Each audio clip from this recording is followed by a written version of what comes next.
I make bread at home very often. And when I have some leftover bread in hand, the one recipe comes to my mind is the bread pudding.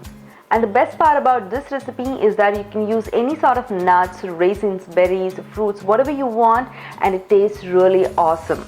And since it is holiday season, I will be using some cranberries and pecans. You can use fresh cranberries or dried ones, whatever you like. Today I chose to use the dried ones because I like them when they are a little sweeter. So let's get started and see how to make this cranberry and pecan bread pudding. So the ingredients you need for this recipe is 4 cups of regular white bread, half cup sugar, 3/4 cup of cranberries, 3/4 cup of toasted pecans, 3 eggs, 1.5 cups milk, 1 cup of whipped cream, 4 tablespoons of melted butter, half tablespoon of sugar and 1/4 teaspoon of ground cinnamon for the topping, 1 teaspoon vanilla extract, 1/8 teaspoon of nutmeg and a pinch of salt. Now to begin with, first I'm going to brush some melted butter to my baking dish.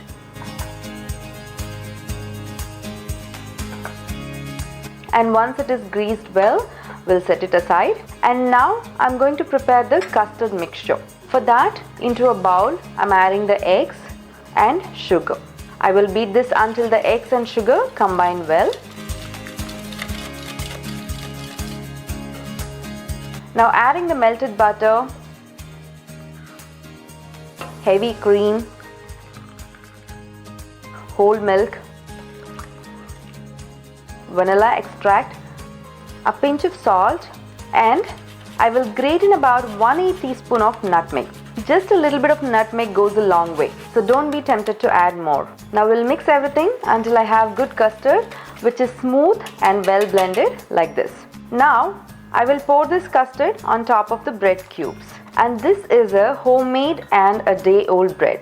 Now in goes the dry cranberries. You can always use the fresh ones instead of the dried ones. And this is the toasted pecans.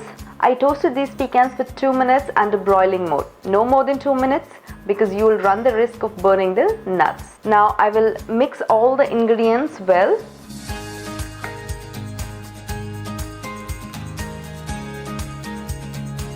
And we'll cover it with the plastic wrap and put it in the refrigerator for at least 1 hour for the bread to soak up all that custard. After 1 hour, you can see here that the bread has become nice and soft. Now I will mash the bread roughly with a spatula. Don't mash it too fine like a paste, let it be coarse.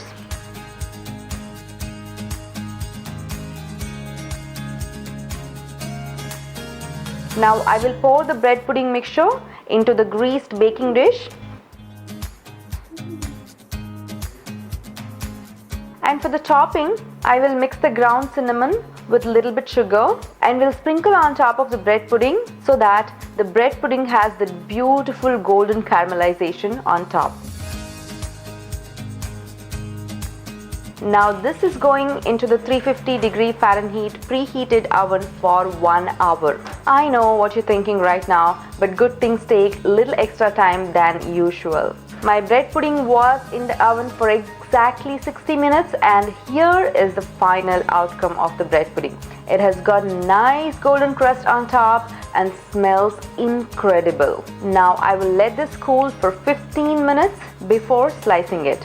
After 15 minutes, I will slice this into 8 equal portions. I mean, kind of equal, you don't have to be precise. And it's time to serve this delicious and incredible cranberry and pecan bread pudding.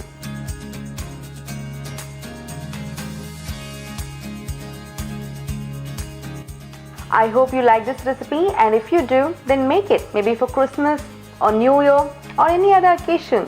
I am sure that you and your guests will definitely love this recipe. Visit my website at www.meghascookingchannel.com and go get the printable recipe.